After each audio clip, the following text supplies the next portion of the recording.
হচ্ছে নাকি ব্রেকিং সেগমেন্টে প্রথম ব্রেকিং। যারা বাংলা বিরোধী তাদের অনুষ্ঠানে যাব না বলছেন মমতা বন্দ্যোপাধ্যায়। অনুষ্ঠানকে 5 লক্ষ কণ্ঠে গীতা পাঠ, 5 লক্ষ কণ্ঠে গীতা পাঠ। যারা অর্গানাইজ করেছে, যারা এসেছে, তারা কি বাংলা বিরোধী। মমতা বন্দ্যোপাধ্যায় এই কথা বলছেন কি করে, কি করে বলছেন, কোন তথ্যে বলছেন, কিসের উপর নির্ভর করে বলছেন? সনাতনী বাঙালি হিন্দুরা তারা প্রশ্ন করছেন মমতা বন্দ্যোপাধ্যায়কে চোখে চোখ রেখে। এই মুহূর্তে আরো বিস্তারিত আপনাদের জানাই। ব্রিগেডে গীতা পাঠের আমন্ত্রণ অগ্রাহ্য মমতার। হিন্দু মহাসভাকে কালিমালিপ্ত করার চেষ্টা তৃণমূলের। সনাতনীদের সমাবেশে রাজনৈতিক রং লাগানোর চেষ্টা। বিজেপির অনুষ্ঠানে কি করে যাব বলছেন মমতা বন্দ্যোপাধ্যায়। তিনি বলছেন যারা বাংলাকে অপমান করে, যারা বাংলা বিরোধী, তাদের সঙ্গে আমি নেই বলছেন মমতা বন্দ্যোপাধ্যায়। কি বলেছেন তিনি, শুনবো। গতকাল গীতা পাঠের অনুষ্ঠানে যারা সনাতনী সাধুরা ছিলেন তারা অনেকেই বললেন যে মুখ্যমন্ত্রীকে পেলে অনেক ভালো হতো, খুশি হতেন, কিন্তু মমতা বন্দ্যোপাধ্যায় পেলেন। আমি কি করে জানবো বিজেপির প্রোগ্রামে আমি যাবো কি করে? এবার আপনারা আমাকে বলুন, এটা যদি ইম্পার্শিয়াল প্রোগ্রাম হতো আমি নিশ্চয়ই যেতাম, কিন্তু আমি বিজেপির প্রোগ্রামে কি করে যাব? আমি তো একটা পার্টি করি, আমার তো একটা ইডিওলজি আছে। আমি সব ধর্মকে সম্মান করি, আমি সব বর্ণ, সব জাতি, সবাইকে সম্মান করি, কিন্তু যেখানে বিজেপি ডাইরেক্টলি ইনভলভ সেখানে আমি যাবো কি করে বলুন তো? যারা বলছে আমরা নেতাজিকে ঘৃণা করি, গান্ধীজিকে মানি না, আমি সেখানে যেতে পারবো না।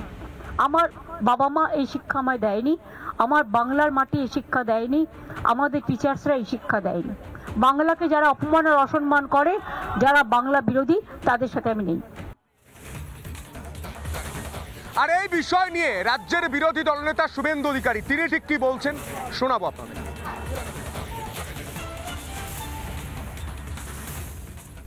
বিজেপির কে ছিলেন মঞ্চে? কেউ চেয়ারে ছিলেন, কেউ মাটিতে বসেছিলেন, কে মঞ্চে কে ছিলেন? ধীরেন্দ্র শাস্ত্রী যদি বিজেপি বলেন উনি, তাহলে বিজেপি। সাধ্বী রীতাম্বর আগে যদি বিজেপি বলেন, বিজেপি। এটা যদি সকলকে তিনি বিজেপি ভাবেন, বিজেপি। কারণ ভারতীয় সংস্কৃতি, সনাতন সংস্কৃতিকে তো রক্ষা করার কাজটা বিজেপি করার চেষ্টা করছে। তিনি কোন চশমা পরেছিলেন কালকে? কে খবর দিলেন ওনাকে?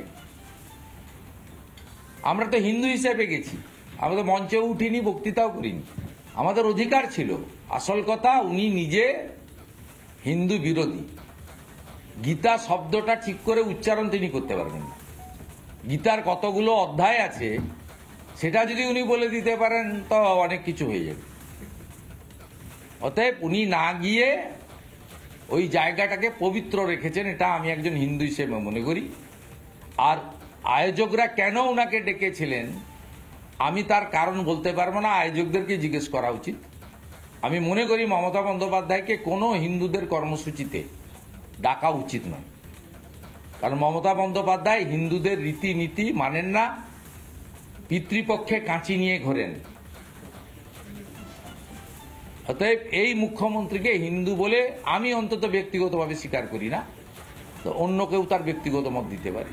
আর এই বিষয় নিয়ে সুব্রত ঠাকুর তিনি ঠিক কি বলছেন, বিজেপি নেতা এবং অভিনেতা রুদ্রনীল ঘোষ তিনি ঠিক কি বলছেন শুনবো। অবশ্যই এটা সনাতনীদের অনুষ্ঠান ছিল এবং তার উদ্যোক্তা ছিল যে সনাতনী যে সংসদ আছে তাদের উদ্যোগে মেইনলি, এবং আমাদের পশ্চিমবঙ্গের এবং ভারতবর্ষের যত বড় বড় সাধু সন্তদের আখড়া রয়েছে, সনাতনীদের এবং হিন্দুদের যত ধর্মীয় সংগঠন রয়েছে, তারা নিমন্ত্রিত এবং আমন্ত্রিত ছিলেন। মমতা ব্যানার্জি সবসময় মিথ্যাচার করে, তিনি সনাতনীদের বিরুদ্ধে, হিন্দুদের বিরুদ্ধে।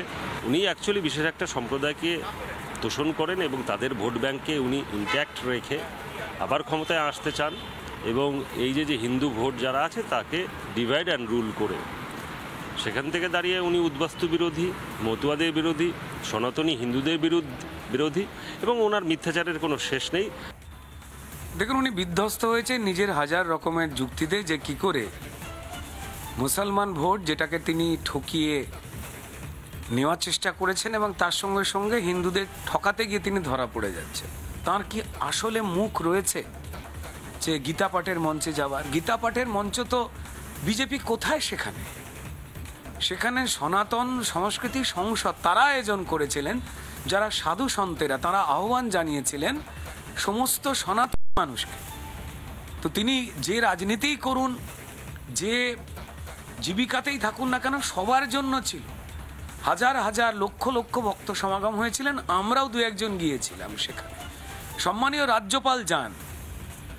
আসলে একটাই কথা পশ্চিমবঙ্গের মানুষ বলছে, ঈদের মঞ্চে যার মনের টান, গীতার মঞ্চে তিনি কেমনে যান।